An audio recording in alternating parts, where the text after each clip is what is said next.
ایک حدیث میں رسول اکرم صلی اللہ علیہ وسلم فرماتے ہیں کہ رات کے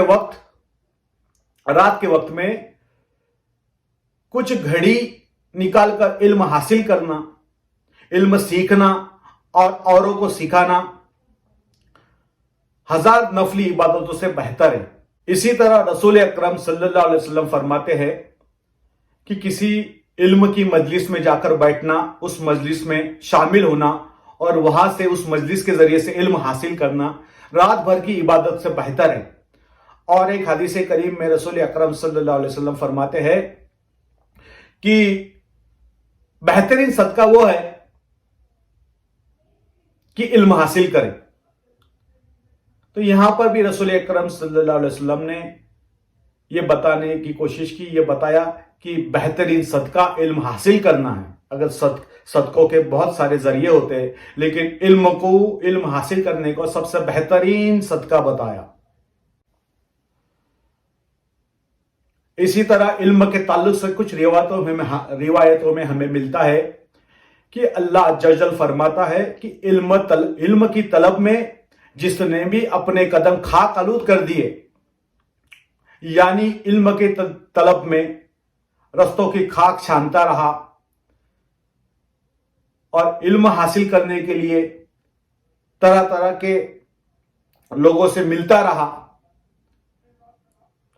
تو ایسے شخص کے بارے میں اللہ تعالیٰ فرماتا ہے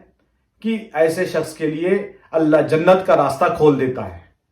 جو علم کے راستے میں اپنے قدم خاک آلود کر دیتا ہے، اللہ تعالیٰ اس کے لیے جنت کا راستہ کھول دیتا ہے اور فرشتے اس شخص کے لیے دعائے مغفرت فرماتے ہیں۔ اور ایک روایت کے مطابق اللہ رب العزت فرماتا ہے کہ علم حاصل کرنے کی طلب میں جو شخص اس راستے پر چلتا ہے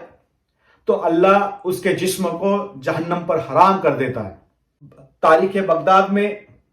ایک روایت میں ہمیں ملتا ہے کہ اللہ رب العزت فرماتا ہے کہ جو شخص علم کا طلبگار رہتا ہے، علم کی طلب میں رہتا ہے، تو اللہ اس بندے کے رزق کا ذمہ لے لیتا ہے، رزق سے اس بندے کو بری کر دیتا ہے۔ تو اس طرح کی تمام حدیثوں اور قرآن کریم کی صورتوں سے ہمیں پتہ چلتا ہے کہ علم حاصل کرنا ہمارے لیے کتنا اہم ہے، کتنا ضروری ہے۔ آج ہم علم حاصل نہیں کرتے، کم علمی ہو گئی ہے ہمارے اندر، لا علمی ہو گئی ہے، اور اس کا خامیازہ ہم یہ بھگت رہے ہیں کہ ہماری عبادتیں نامکمل، ہمارا دین پر چلنے کا طریقہ نامکمل، رسموں میں اور رواجوں میں ہم گھرے رہ گئے اور بے تکی باتوں پر ہماری دین کی بحث چلنے لگ گئی۔ دین کا جو اصل موضوع ہے، دین کا اصل جو جز ہے، اس جز سے تمام امت مسلمہ محروم رہ گئی۔ اور ہم اس کا دوش ہم کسی اور کو نہیں دے سکتے، کیونکہ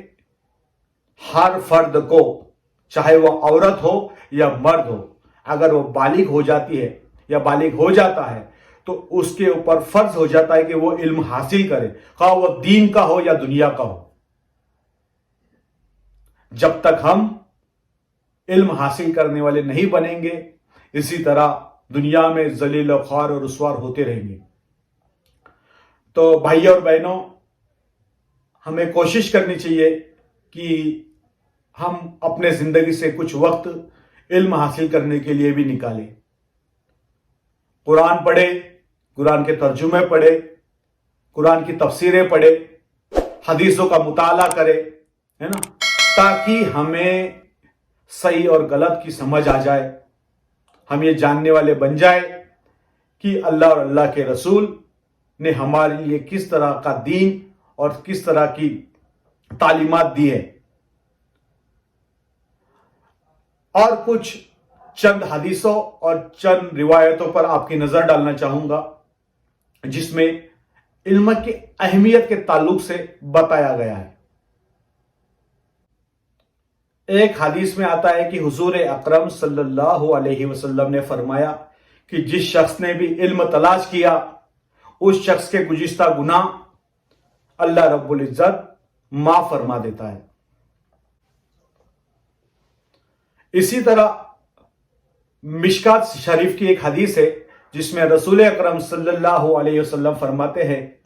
کہ جو اگر کسی شخص کی علم حاصل کرتے ہوئے موت ہو جائے، وہ انتقال کر جائے، تو جنت میں اس شخص اور انبیاء کرام کے بیچ میں صرف ایک درجے کا فاصلہ رہے گا۔ تو یہاں پر رسول اکرم صلی اللہ علیہ وسلم نے ہمیں علم کی اہمیت بتانے کی کوشش کی کہ علم وہ مرتبہ، وہ درجہ رکھتا ہے اور علم حاصل کرنے والے کا وہ درجہ ہو جاتا ہے کہ جنت کے اندر اگر کسی شخص کو موت آ جائے اور علم حاصل کرتے کرتے موت آ جائے تو جنت کے اندر انبیاء کرام اور اس شخص کے بیچ میں صرف ایک درجے کا فاصلہ رہے گا۔ تو بہنوں اور بھائیوں، علم حاصل کرنا ہمارے لیے بہت ضروری ہے، اور دین اسلام حاصل کرنا تو بہت ہی زیادہ ضروری ہے۔ اسی وجہ سے اس موضوع کو ہم نے چنا تھا کہ ہم ہمارے اس بیان کے اور اس ویڈیو کے ذریعے آپ تک یہ بات پہنچائے تاکہ آپ علم حاصل کرنے والے بنیں، آپ کتابوں کے اندر غور و فکر کرنے والے بنیں۔ امید ہے کہ ہماری علم کے تعلق سے جو معلومات ہم نے آپ کے سامنے اس ویڈیو کے ذریعے پیش کی وہ آپ کو پسند آئیں گی اور ہم سب علم حاصل کرنے والے اور علم کے طلبگار بنیں گے۔ اس امید کے ساتھ میں آپ سب سے الوداع لیتا ہوں۔ السلام علیکم ورحمۃ اللہ وبرکاتہ۔ وما علینا الا البلاغ۔